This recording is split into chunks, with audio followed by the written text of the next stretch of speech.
Today we'll be speaking with Aaron Hancock.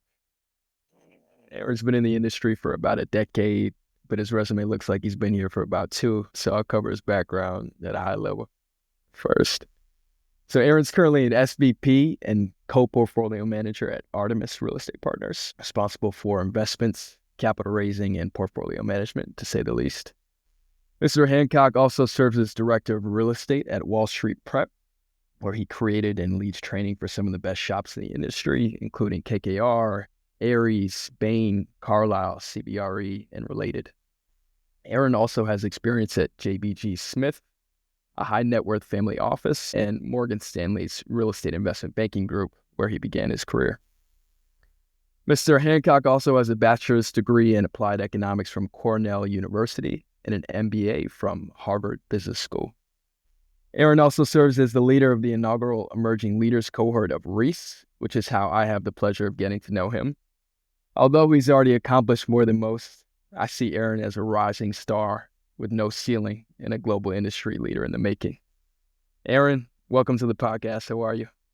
Great. Thank you for the glowing intro and good to see you again, Randall. This time through a screen. Last time we were in sunny California. Yeah, absolutely. So let's start by throwing a few big questions your way about the beginning for you, early days in Charlotte. As a child, what kind of person did you want to become? How did you see yourself at the time? How has your self-image changed since then? Yeah. So I consider Charlotte and the Carolinas to be home, but I'm a military brat. So I've lived a little bit all over the place. I was born in Georgia, but I actually lived the longest in Oklahoma, which is where I did elementary and middle school. And I think that experience being in Oklahoma was pretty foundational, especially from an education perspective. I'll talk a little bit more about that too. But I've also lived in Kansas and in South Korea as a kid. But I think, growing up in Oklahoma through elementary and middle school, I was really fortunate to attend what was probably the most well-funded school district in the state.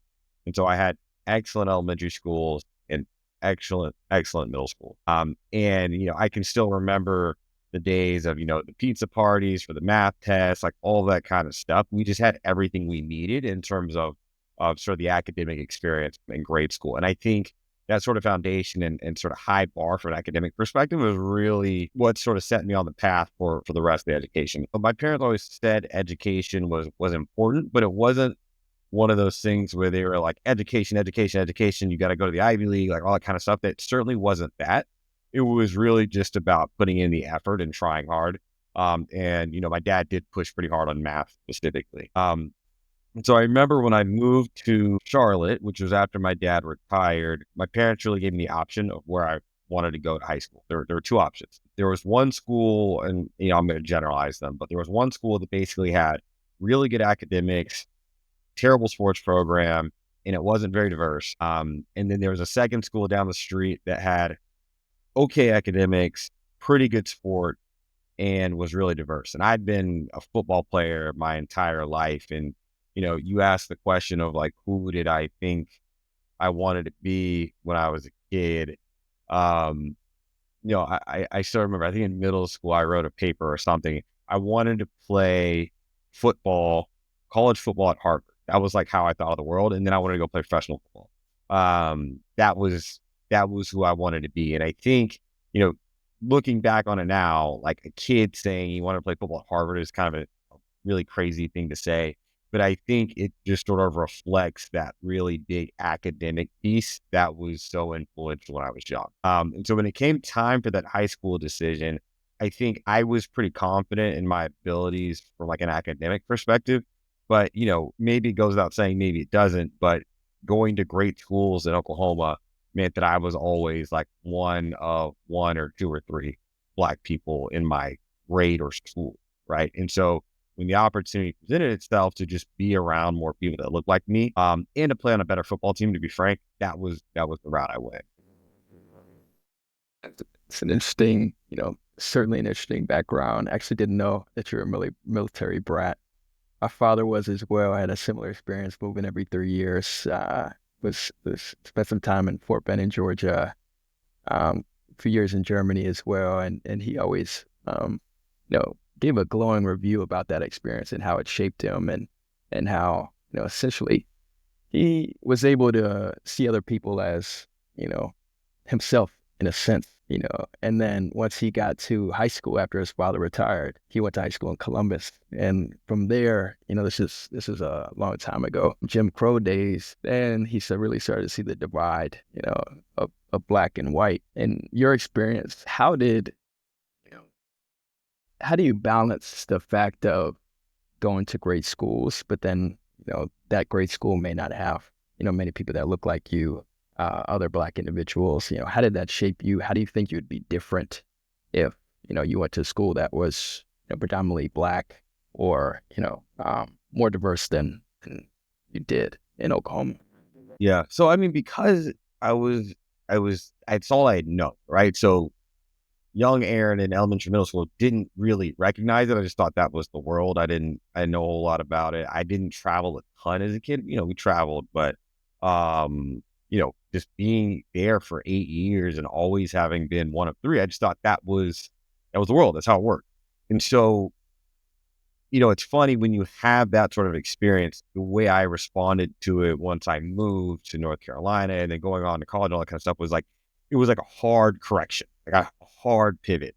I think I really, really leaned into, learning about being black, to put it plainly, right? I definitely had a lot of catch up to do in terms of like, the old school, the movies, the music, the culture, it was a massive uphill education in high school. And I think having not had that experience growing up in Oklahoma, I just leaned into it so heavily as I got older. And I think it's honestly probably part of the reason I continued to lean in college and business school and today. It's become such an important part of who I am. And I really just, not as if I have a choice because I wear it on my skin, but I was going to say, I wear it on my sleeve. Mhm. But I think that's really how I responded to it. Yeah. And, the other part of your question, how would I be different? I don't know. It's completely possible I wouldn't be very different at all. I probably have just a better knowledge of like old school black music or something like that, but I don't know that there'd be any substantial difference. Yeah. And what were your parents like for you growing up? You alluded to it a bit, but what qualities did they have that you admired and adopted? How did they contribute to your trajectory? And then also you can, touch on some more of the valuable lessons that you learned in your early days, perspectives you gained that you might want to instill in your children one day. Yeah. So both my parents are really, really, really smart. They're both brilliant. Both went to the University of South Carolina. When I think about my dad, he was an officer in the Air Force. He was an engineer in undergrad. And I I think about him and his sort of like innate leadership ability and resilience. I think I'd get a lot from him. And he's one of those people where I'm like, if circumstances had been different, he'd be like a Fortune 500 CEO, right? Like that's kind of how I think about him. Um, from my mom's perspective, very high EQ. My mom has a super, super high EQ. And I think that is a different and rare intelligence. And I think her ability to, just read a room, to be able to read people's body language, to understand what it is they need, how to communicate with them, how to communicate in nonverbal ways. I think I try to like be really focused on sort of my own EQ and how I'm thinking about engaging with people and sort of all aspects of my life, whether it's, how I navigate the workspace, how I teach when it comes to Wall Street prep thing, how I manage, so on and so forth. Because at the end of the day, I think if you work in the world of business, you know, it's a people business. Or if you work in the world of finance, it's a people business. And, it's one of those things where like I think about when I was going to undergrad trying to choose a major and like, how did I like think through business as a major or applied economics and management, which was just the generic business major at Cornell. And I still think back to like, for me, the logic was really, okay, I'm good enough at math and I'm pretty good with people. And I think a lot of the people skills I get from my mom, and I think a lot of the math skills I get from my dad. And that was sort of how my 18-year-old brain transitioned that into I should go study business.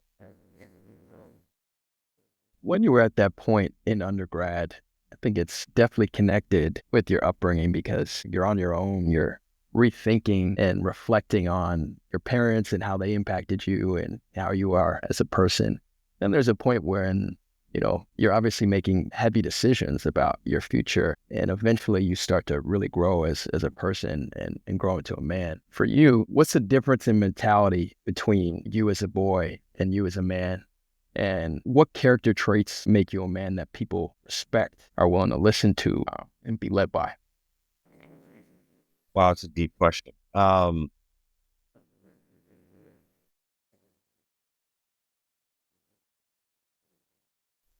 I think one, I'll start with one. I think one of the big things is sort of resilient and being steady, right? And I think there are a ton of experiences throughout my life that have been very rooted and focused on sort of building me into a resilient individual. Everything from playing college football, where you've got coaches yelling at you at 6:30 a.m. as you're practicing in the snow before you go to classes, to just sort of the physical demands of like violence that comes with playing football, and sort of the mental toughness that's required there, to, joining Alpha Phi Fraternity Incorporated while I was at Cornell, and you're a non-hazing organization. But, pledging the frat, like it required a certain level of sort of resilience and fortitude. And, even joining my business fraternity where, we were doing case studies week in, week out, suit all the time, emails are always professional, like, that sort of stuff just required a mental fortitude and resilience. And then, take that into investment banking, working 100 hours, so on and so forth.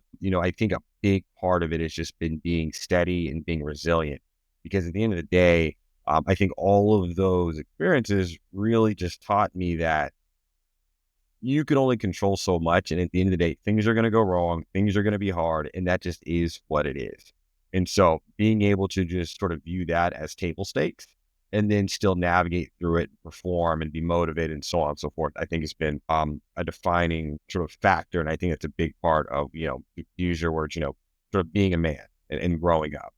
I think the second thing is a person of my word. I think a lot of my friends, the folks that I interact with in the workplace, would say that I am somewhat of my word, right? Like if I say I'm going to do it, I'm going to do it. And I think having your word mean something is really powerful, right? Because that becomes a level of currency for you as an individual. And when you are now, whether it's your friendships and someone says they need something and you say, I got you, and you actually have their back, or if you're in the business place and you're negotiating with a potential joint venture partner, and they call you and they tell you, hey, I know we're about to go through this legal negotiation, but this is the one thing that's really important to me, and here's why. And you being able to understand and say, okay, I'm going to do my best to get that for you, it means something. And I think especially in this world of business where like everything's a negotiation, capitalist society, so on and so forth, I think people trusting that you're trying to do the things you say you're going to do get you a lot in this business in terms of like relationship building. Powerful, resilience, sticking to your word. Sounds like those are, almost tenets to who you are as a person. And sounds like you had to go through certain experiences in order to figure that out about yourself. I'm sure there's students right now listening to this conversation in a situation where they're trying to figure out who they are and what they stand for. What's your guidance to them throughout their self-discovery process? Is it focus on finding your strengths, getting out of your comfort zone, new experiences, developing an end game, a vision for your life? What's your view here? Yeah. Well, I would start with exactly what you said. I think it's important to have the perspective that if you're in college right now, if you're a student, what you are doing actively right now is figuring it out. And that's okay, right? Like, you can hear, you walk through sort of my background and my resume, and it sounds really nice when you line it up that way. But I can promise you pretty much nothing that you talked about was planned or was intentional, right? And so I'd say don't put so much pressure on yourself to like have everything line up exactly the way it's supposed to, because at the end of the day, things will sort of work out, I think. But as you are going through that process, as you are trying to figure it out, I'd say, I think I've got two things.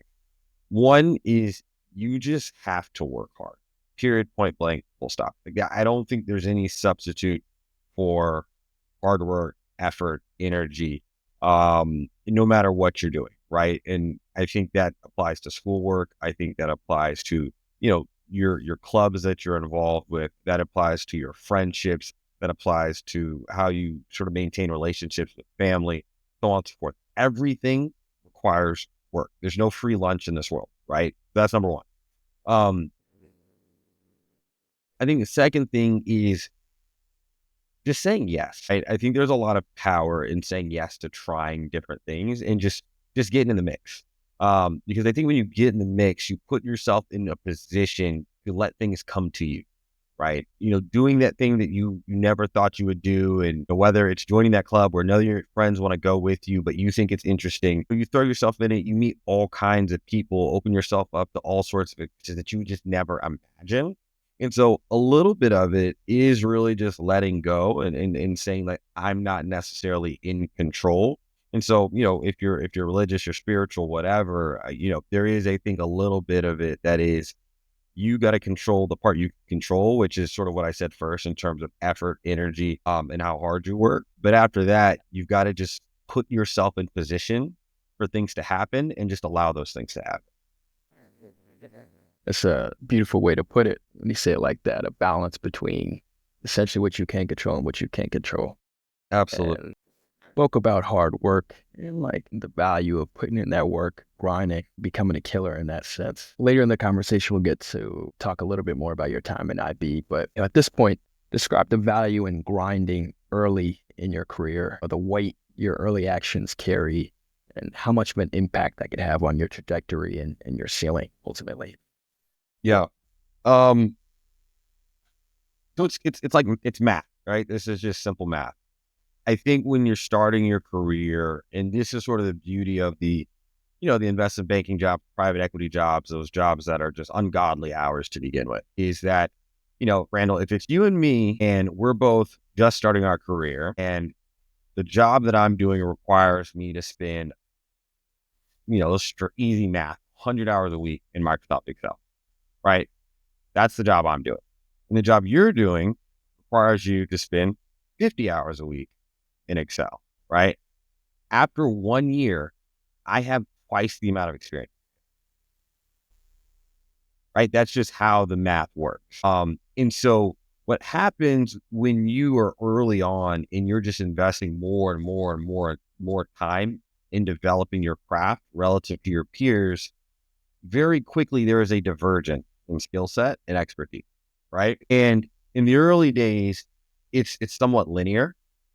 But I think as you get to the middle part of your career, not even the middle part of your career, the later stage of the beginning of your career, like your mid to late 20s, um, it then starts to become much more acute, right? It starts to really compound. It's no longer linear. Then so that divergence just becomes more extreme. And so I think what you can do yourself the benefit of early in your career is invest that time, invest that hours in whatever your craft is, right? If your craft is Microsoft Excel and PowerPoint, so on and so forth, like, you just need to get points on the board, right? You just got to get in the gym and you got to just put up shots. And there's no way of getting around that part. I've only been working for like 10 years, right? And, I do feel like I've so far been able to find a decent amount of success. And when folks ask me like, how did you do it? Like, how do you get all these things done in a day? You know, a part of it is just, I genuinely think I outwork a lot of people, right? I'm just willing to put in more hours, more effort, more energy, right? And then there's also ensuring that like the time you're spending is used efficiently. But in the early days, it's just, you have to kind of be willing to do the things that other people weren't willing to do, right? The whole horrors of like, I worked 100 hours, I slept in the office, I got like, I'm not advocating for that. I'm not saying that that's what life should be. Uh, but I am saying there is a difference between the individual who says, I'm going to do it, I'm willing to do it, I'm going to do what it takes, and the folks who are just like, it's not for me. And there's no right or wrong, right? Like, I think, people are going to choose what they want to do. But I think the reality of our industry being, high finance, whatever you're going to call it, investing, private equity, what all of those jobs is, these are the most competitive and demanding jobs there are, right? And so if you're in a competitive industry, you must compete. And if you're competing with others, you're competing against the person who's like, I'll sleep in the office. I'm not saying that anyone should have to sleep in the office, but you have to understand the mindset of the folks you're competing against, right?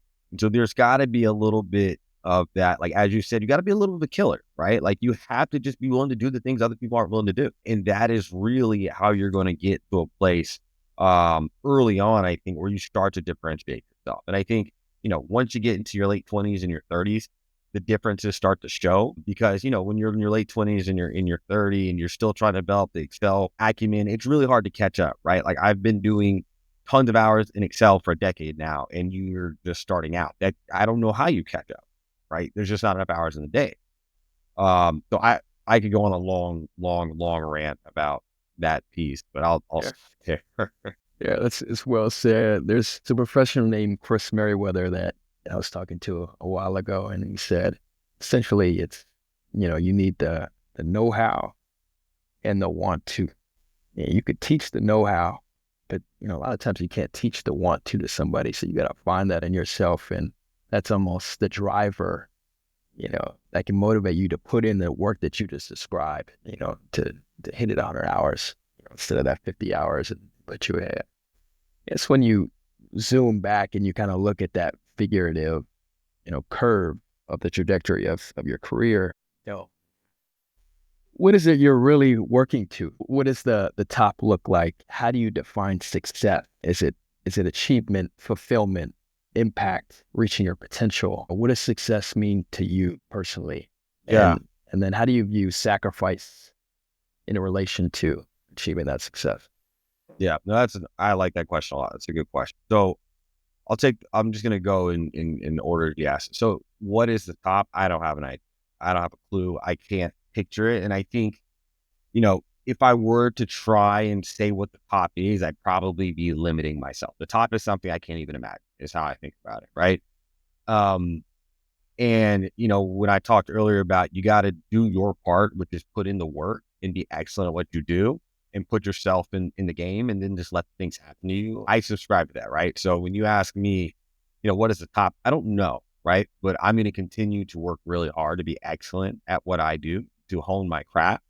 And I'm going to continue to be on the lookout for interesting opportunities that, allow me to stretch and grow. And what is going to be the ultimate opportunity? I don't know. Right. I can't tell you that part.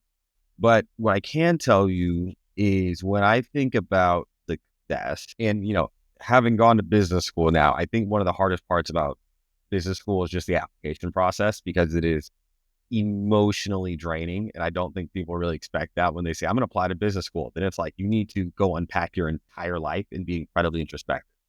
And so you've got to answer these questions. And, I know we're doing this within the context of a real estate club, but I'm just going to tell you guys, like, cap rates don't get me up anymore, right? I like real estate. Real estate's cool, but that is certainly not what gets me up in the morning. And it's not what's going to sort of motivate me throughout my career. What does motivate me and what does excite me is teaching and creating opportunity for folks and helping others achieve, whatever it is they want to achieve, right? And so I still remember in my HBS application essay, I think, like, one of the last lines in the last paragraph was like, I'm going to measure my success by the number of people who look like me that I'm able to help find their way in the world business, right? Like, that's how I measure success, right? Like, helping my senior associate or my associate apply to business school and helping her get a full ride to the school she wants to go to. Like, that is infinitely more fulfilling to me than doing the next real estate transaction that hits up 15% IRR or whatever,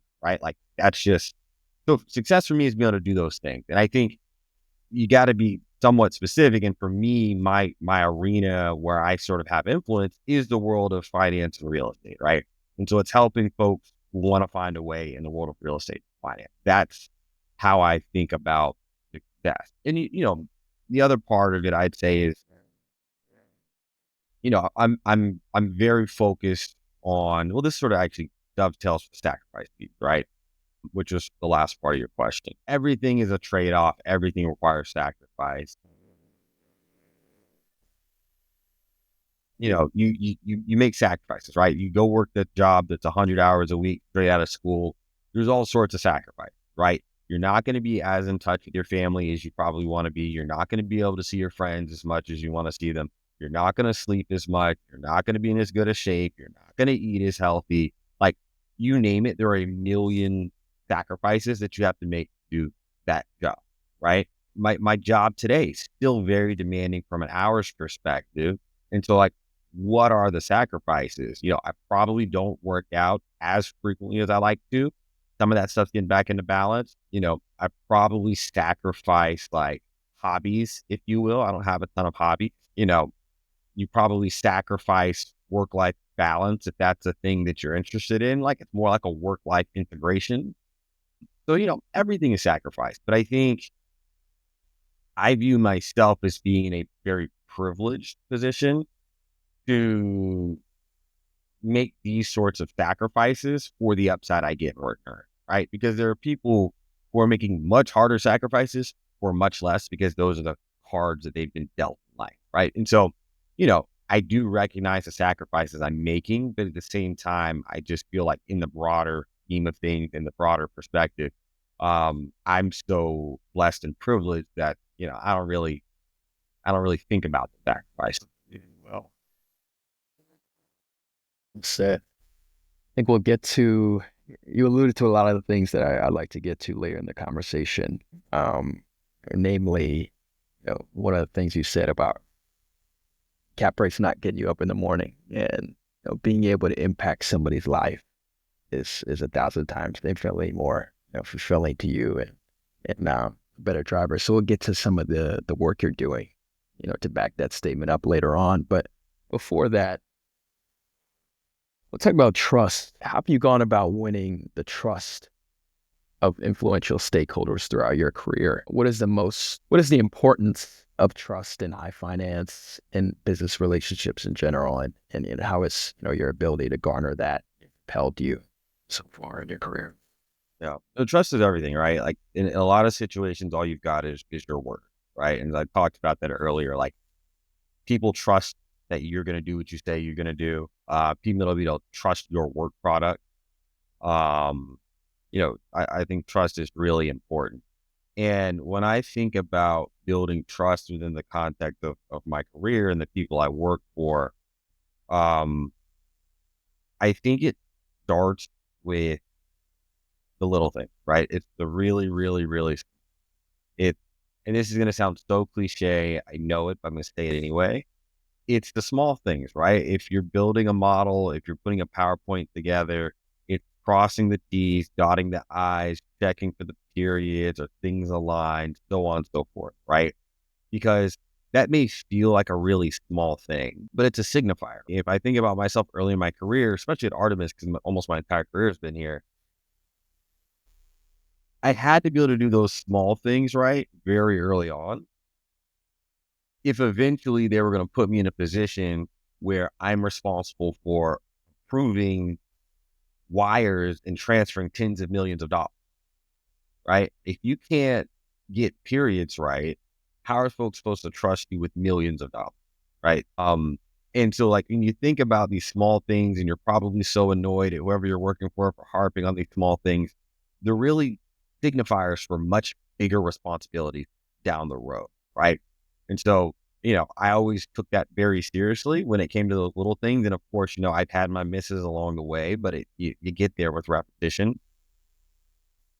And I think the other big thing with trust is, and maybe this is me merging it into integrity a little, people are always watching. They're always watching. And I think it's the things you do when you don't think people are watching that people take notice of, and they say, oh, this guy can be trusted, right? He does the right thing when no one's watching. Those are the moments that I think people really use to sort of size you up and think about who you are. I'm trying to think of an example from my career, but I think, like, a small thing that, like, sounds so cliche, but so many of these cliche things are cliches for a reason, right? Like, how you treat the quote unquote bottom of the totem pole within your organization or in your building, right? Like, are you the person who is incredibly gracious to the guy who sits at the desk at your office every day, and ensures that people are going, only people who are supposed to be there going in the building, right? or do you not see those people, right? Are you someone who's incredibly grateful and gracious to all of the executive assistants who are helping this place run, right? Like for me, like I started sending bottles of wine to every executive assistant. We're a smaller firm, so I can do this. Like we don't have a bunch of assistants, but I send a bottle of wine to every executive assistant during the holidays, right? And I don't have an assistant. None of them work for me, but I know what they do for the firm. And I know this place only functions because of them, right? And again, I know you asked about trust. This is about integrity, but I think they're related, right? To like, we had an event in Albany last week, and one of our EAs, she just throws the event every year. She basically does everything. And I got back. I was like, let me send her flowers and just say thank you, right? And I think it's those small things, those small actions that really start to help people understand who you are as a person. And people can suss out whether or not you're being authentic. Like if you're doing it for the quid pro quo, Mm-hmm. like people can tell. But if it's you doing it because that's who you are, people will also be able to tell. I think that really just goes a long way to developing, your personal brand, your character, and your reputation. That was a goal right there. That's a goal right there. I hope, people are on the other end, I know it's receiving. cliche though. It's a little cliche. It is, but cliche for a reason, like you said. But you're flowing right now. I'm sure your mother will be proud. Uh, you're demonstrating a lot of the, EQ. That's right. What's another tenant or other tenants of success in your opinion? You talked about so far, integrity, trust, resilience. What are some more to keep you on the same line? I think one of the things that I haven't, historically, if you'd ask me, I'd tell you, like, I'm not a creative person, right? But I don't know that that's wholly true. And so I'm going to say, I think creativity is one. And I think creativity comes in a lot of forms. My creativity happens to be best in Microsoft PowerPoint and Microsoft Excel. Some may not say it's creative. Um, but it's also an ability to be creative in getting deals done, right? I think you get to a certain point in your career very quickly, right? Like after the age of 26, 27, it starts to go from your job is to put together this model, this memo, do these things, send this email, to we need to deploy $1 billion of capital this year. That's the only directive. And how do you do that, right? And so that's where I think being creative is really important when it comes to being able to run a business line, run a strategy, a portfolio, what have you, because you're going to get these big goals, you're going to encounter big problems. And quite frankly, like the answers, the rule book, someone being able to tell you how to do something goes away really quickly, right? You hit 27, 28, there's no more of that. It's like, how do you get this done? I don't know, but you got to figure it out. And that's where I think, creativity is a big piece of it. And I think for me, it's been a revelation over the last few years to really expand my own understanding of what it means to be creative, right? You could get creative in like how you respond to an email from a client in terms of like they're asking for X, but could we give them Y, which addresses X, but also allows us to communicate this additional information? There's all sorts of ways to be creative. And I think you've just got to push yourself to just think outside the box. And I think the more you can do that when you're younger and practice that, which is not something I was good at, I think the better you'll be prepared once you get to the VPs and the SVP levels where there's no longer a rule book. Uh, was that something you learned just based on rising to a certain level, and the environment essentially just showed you that necessity to be creative? Or is there a person that you saw that was So I very can, creative? Did you do some introspection and see that you actually are more creative than you thought you were? so two things. The first one was, so when I graduated from business school and came back to Artemis, there's a gentleman who used to run real estate for JP Morgan, who I had gotten to know not well at all, but he knew who I was. I knew who he was. We had each other's contact information. And he was quasi-retired, starting his own thing and serving on some nonprofit board. And I reached out to him to get coffee because, at this point, I was coming back to Artemis. I was a VP, and I just sort of stepped into the realm of like, there's no rule. And what I wanted to sit down and ask him with, I was like, you've had this whole career. Once you were transitioning from like entry level to like mid level, if you will, like, I was like, how did you keep learning how to do your job? Like, there's no books out there anymore. I literally told him, I was like, there's no books. Like, I don't know what to go read to get the answer to understand how to do this thing. Right. With Excel, it was like, okay, learn how to build this model. You go build it 100 times. And now you know how to do it. And so that's what I was asking. I was like, where's the instruction manual? And its response to me was, listen, man, you've learned enough. There's no more of that. Just go do it. He said, just go do it. At this point, nobody knows what they're doing. They're just doing their best and they're figuring it out. And I took that advice to heart. I think the other thing I've had the benefit of is in my role at Artemis, I've always had the opportunity to spend significant amounts of time working alongside our senior leadership team, whether it's Debbie is the co-CEO or Anar is one of the co-presidents, or, Michael Vu is one of my co-portfolio managers and he's a senior manager, like you name it, right? And so I get to see what they do with 2 and 3 and 4 decades of experience when it comes to something as simple as deal structure. And quite frankly, what became really clear to me really quickly is there are no rules. Like, they're just kind of like literally making things up. And like, of course, there are best practices, rules of the road, legal things to consider, so on and so forth. But in terms of like, how can we get this deal done? There is no prescriptive answer. You're really just beholden to your own imagination. And so as I saw them doing that, I started doing it, right? A lot of times now, if I'm looking at transactions, whether it's a deal or if it's something more complex at the corporate level, and we're looking at a partnership, like I pull up a blank Microsoft Word document and I literally just make things up. I'm saying make things up, but it's organized, but it's just my thought. And I send it over. And that's how the conversation starts, right?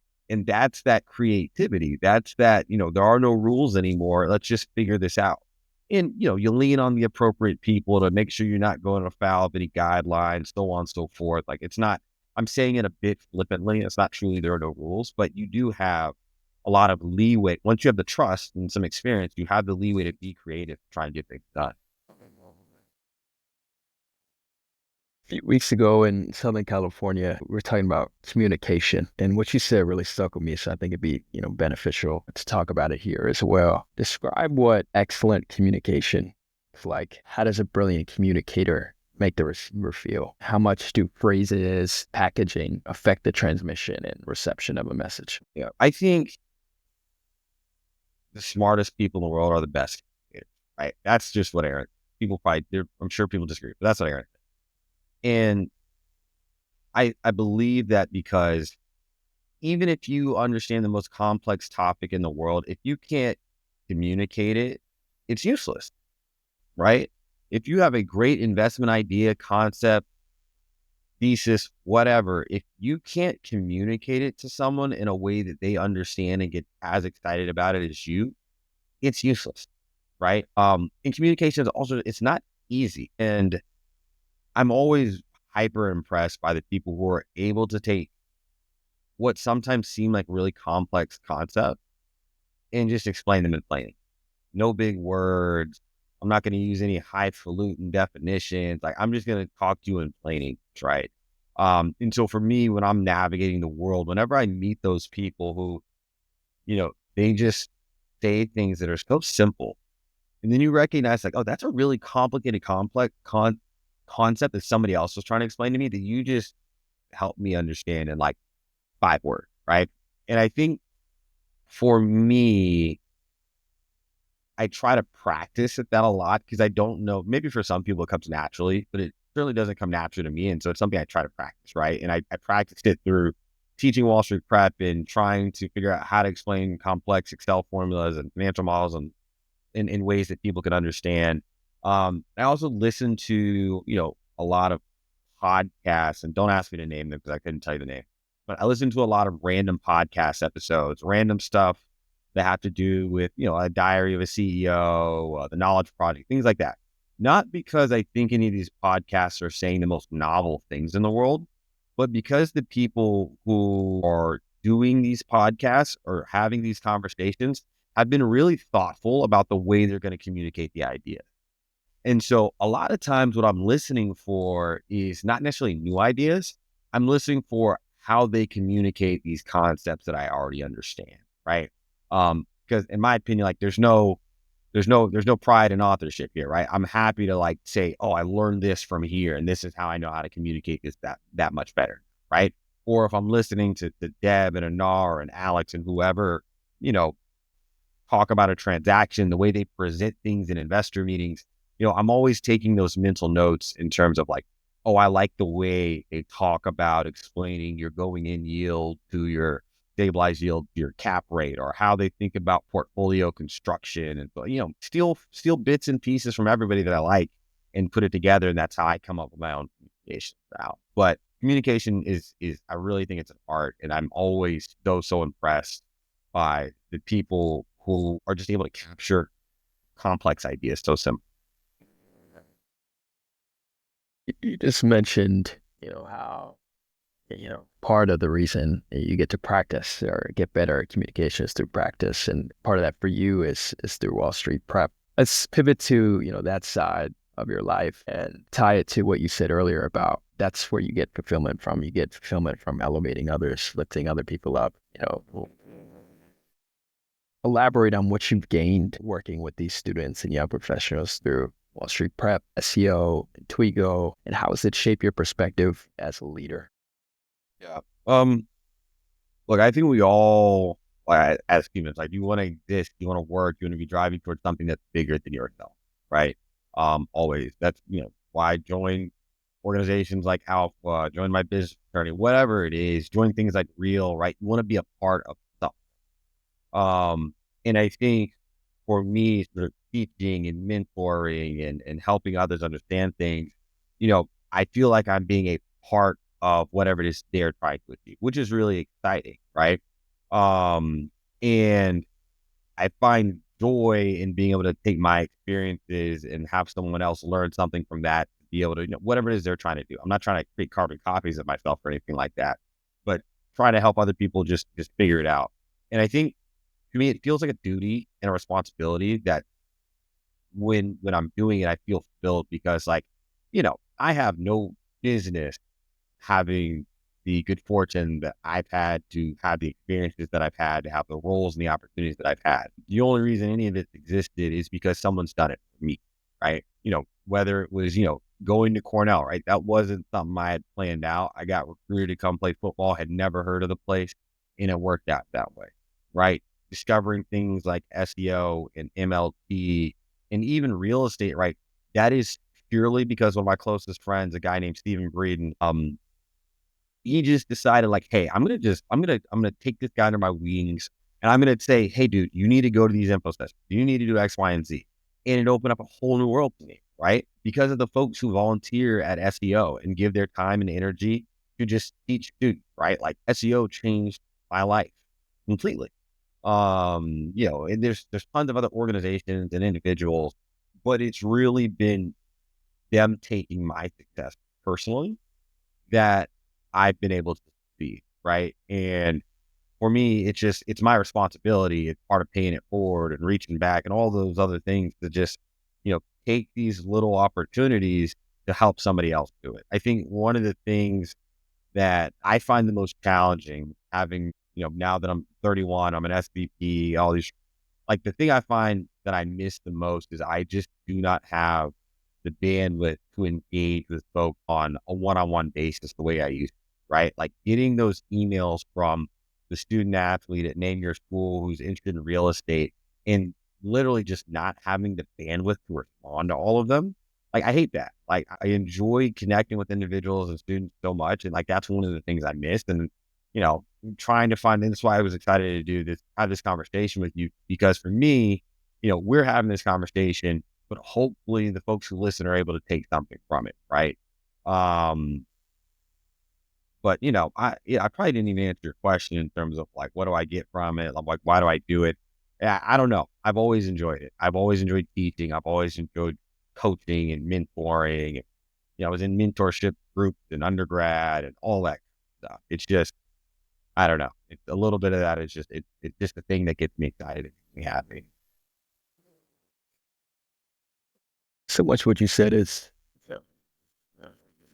true, in the sense that you want to be a part of something that's bigger than yourself and you want to contribute to the whole and lift others up. And that's really the only way that you're going to make a life that's meaningful and leave a legacy. It's in the spirit of, Black History Month, which is, how this conversation came about through our day leading the club and, creating this initiative. How do you think that you could translate education or mentorship or guidance at a scale that really makes a massive impact? Earlier, you said that you hope that what you can achieve or the end game for you is bigger than what you can imagine. Let's try to imagine what's bigger than what you can imagine. What does that look like at scale? We're lifting communities up. We're providing education. You're taking some of, what you gained as a child that really contributed to your success. Like, how could you instill that in others? And while you think on that for 1 second, I'm gonna get my charger. I'll be back in like a minute. Yeah, you can't let that laptop die, man. Yeah, right. Horrible battery. Yeah. But But that's a hard question. I think, I'm I'm thinking thinking about it through the lens of like what has been the most impactful thing for me.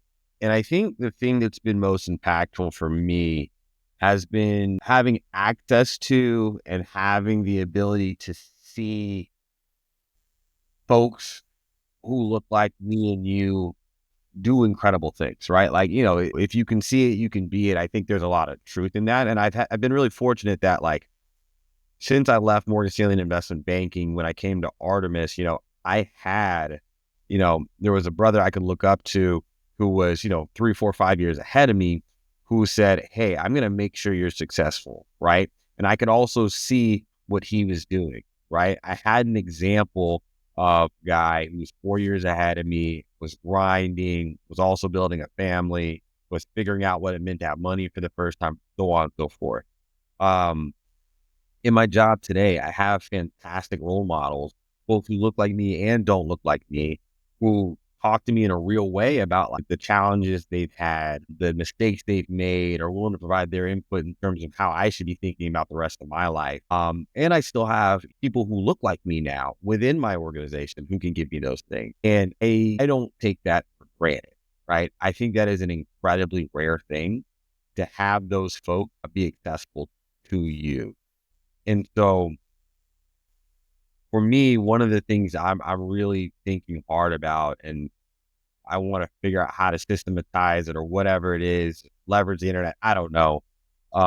It How can I create more opportunities to engage with folks, right? Just so that they can see it, they can hear it, they can ask those quote unquote dumb questions that we all have. I think there's just so much power in seeing like, okay, that's the thing I'm trying to achieve, right? Because it goes back to the question at hand. Like I don't know what it is I want to achieve. There are great examples out there, whether what Deb has built with Artemis here to, the Robert Mist of the world. There's a bunch of things that I can say, like, that's the thing I want to be. But I consider myself very fortunate to exist in like what is kind of a bubble, right? And I have to remind myself every day that it's not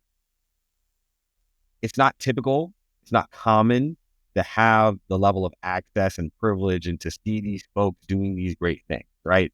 So if I can be an example for someone who doesn't have access and privilege to see that, like, okay, that is the thing I'm going to angle for me, I think that would be really fulfilling, and that would be an end all be all. And like, what does that mean in terms of like, do I start my own firm? Do I become a leader of Artemis? So on and so forth. I don't know, but I do think that I want to continue to be visible, and accessible. The accessibility piece is really hard, but we'll start with visible and then, do my best to be accessible and trying to have more of these conversations. it's interesting when you connect this side of life and lifting others up, being accessible and visible to others, inspiring others, and then you connect it with your own career and aspirations, and how, in a way, the two can kind of feed off of each other. If you become a leader of Artemis, you become a leader of your own firm, you become more visible. Financial capacity to impact others in a way, influence over other people that are, maybe a similar level to you and could provide assistance to others and then just need somebody to, give them a push or open the door for them. For you, how do you think about your time at Artemis, your ascent at Artemis, rising in the trajectory you did, and potentially where you might want to go within the firm? And then I'll also throw in, it was a very interesting time as, obviously you've Yeah. heard the news Yeah. that I've heard. that for the rest of the audience, Barings will be acquiring Artemis imminently. So what is most exciting to you about this acquisition, and what role do you expect to play in ensuring growth for the organization is maximized as a result of this transaction? Yeah, so let me take those in the reverse order. So I'll start with the question about Barings' acquisition of Artemis, which was public as of what's today, Thursday, as of Tuesday. Look, it's really exciting, right? I think Barings and Mass Mutual, who's the insurance company that is the parent of Barings, $400 billion asset manager. And I think when you become a part of something so large, you get stability. You're de-risked.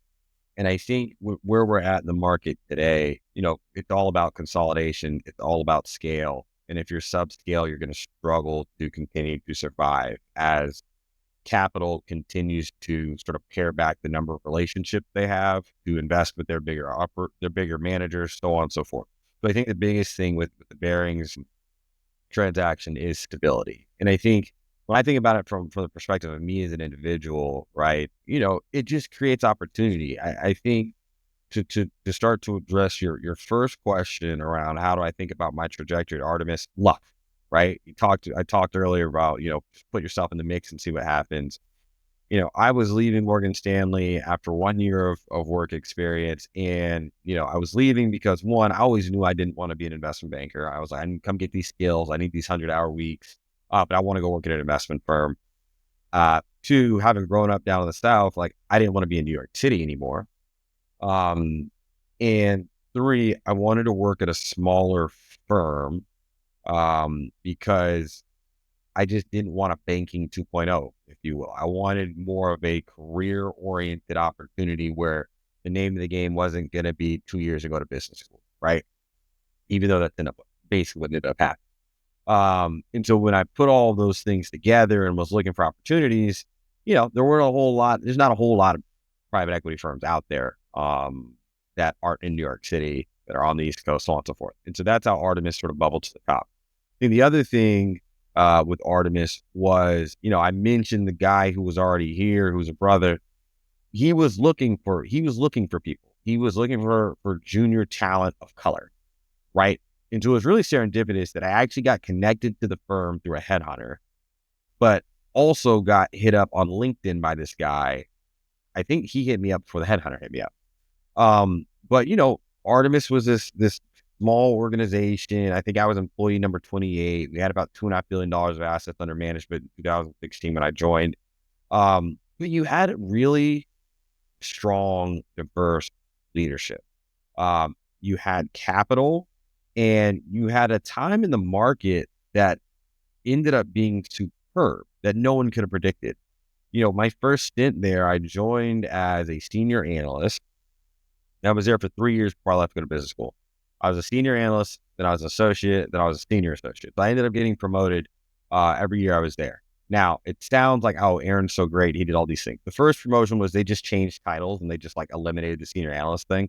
So I just got bumped up to associate. I can't say that it was anything I earned, but it looks good on the resume. But over the 3 years, I closed 30 transactions across all asset classes, equity, debt, acquisition, development. I got a taste of it all. And that was because opportunity existed. The market was busy. There were transactions to do. And so I just put my head down and I worked. And it was a fantastic opportunity that had nothing to do with me. I did my part, right? I worked hard, but no one could have predicted the market was going to be that busy. I wasn't like, oh, I'm going to go to a small firm that's going to grow from 2.5 to 5. Who knew? And so when I left to go to business school, we were a $5 billion firm at that time. We had 50 employees, and even the business school thing, right? Wasn't my idea. I was very anti-business school because I had already studied finance. It was going to be really expensive. Like, I liked my job. Like, why would I leave to go on basically what was vacation? And, I still remember Deb asked me the first time, hey, you ever thought about business school? I was like, no, I don't want to do that. She asked me the second time. I was like, oh, no, I'm good. And then the third time she came and asked me, and that's when it sort of settled in. I was like, oh, she's not asking me a question. She is very gently telling me what I should be doing. So let me think harder about that. And it didn't hurt that she offered to pay for it as well. And so that is why I applied to business school. And even with that, right? Like, I ended up going to Harvard, but I can tell you Harvard was not on my list. And when it did get to the list, it was at the bottom of the list, right? I wanted to go do a JD MBA because I didn't want to take a vacation.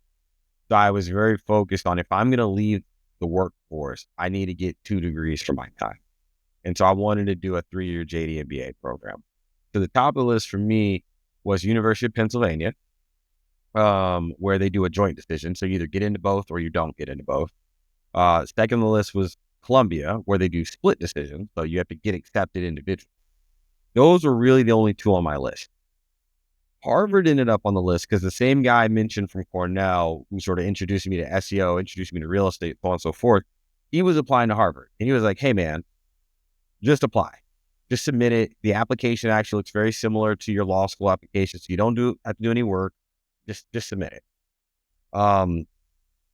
Did not get into Penn.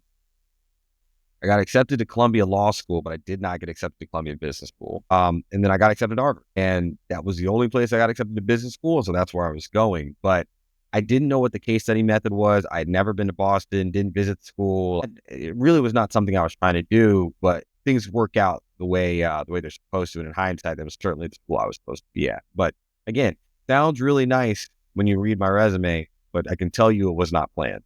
And so then, 3 years go by and I come back to Artemis, and now Artemis has grown from 5 to 7.5, 75 people. And I'm a VP with, responsibilities across a whole bunch of things, from capital raising to investing. And, that was 2.5 years ago. Now we're an $11 billion firm being sold, right? Like, when you align yourself with a growing organization and growing opportunities, you can get to grow, right? And so for me, I think it was just a very fortunate decision, very fortunate that I wanted to get out of New York City and landed at Artemis, and Artemis has continued to grow, because as Artemis has grown, my opportunities have continued to grow. And I've just been a factor of that. I look back on my time at Artemis so far, and it's just been, this thing keeps growing. I'm very fortunate to have been aligned with it, been the seat that I've been in. And, I've done my part. I continue to work really, really hard. I continue to put effort into, getting and gaining and maintaining the trust of the people I work with here. And I think as we look towards a new chapter, we'll see what this all looks like down the line. It's been public for a couple of days now, but it's just more growth, right? Which should translate into more opportunity. And it should be really exciting. We'll see what happens. You're a blessed individual, incredible background, very intelligent tenets of life and how you view it and how you live it. As a final question for you, what's your call to action for the youth in this country, looking to live a wonderful life, as you are currently? Do your part, right? Do your part. And I think your part is work hard, right? In whatever it is you do, just work hard, put your best foot forward. I think second, take pride in what you do, right? Every little thing, take pride in the actions you take, because if you build that muscle, that'll carry you really far, right? That owner's mentality, you do everything as if you own it, so on and so forth. That I think is huge. Then I think the third thing is do the right thing. I think especially with the way the world looks today, I think one of the most befuddling things to me is how we have leaders that just don't do the right thing, and how we continue to raise up and support people who just don't do the basic things right. And so, just do the right thing every day the small things, say hi to the person who opens the door for you at your building every day. Say thank you to the folks who clean the bathrooms at your office. Like, do the little thing and do the right thing, because I think that that is something that just sticks with you forever, right? If you build that early and that just becomes second nature for you, that'll stick with you. I think the folks I see now who don't do the right things are the same people who weren't doing the right things a long time ago, right? You hear about people who get caught up doing the wrong thing, getting in trouble for skirting this rule, skirting that rule. And if you knew them when you were in college, it's the same person who was doing the wrong things in college, right? Um, do the right thing, work hard, take pride in things. Been a pleasure, Aaron. As Sade likes to say, this conversation is going to age well. And hopefully in a couple of decades from now, we're sitting somewhere nice, maybe a yacht somewhere, and plotting on how we can continue to grow the empire Without a and doubt. lift others up and make this impact worthwhile and leave a legacy that will last. No, I appreciate the invitation. It's always a pleasure spending time with you guys. Randall, you're one of the more thoughtful people I've ever met. So keep doing what you're doing. And Ade, I've told you this, but very proud of what you guys are doing for the club. So again, thank you for the invitation, and happy Black History Month.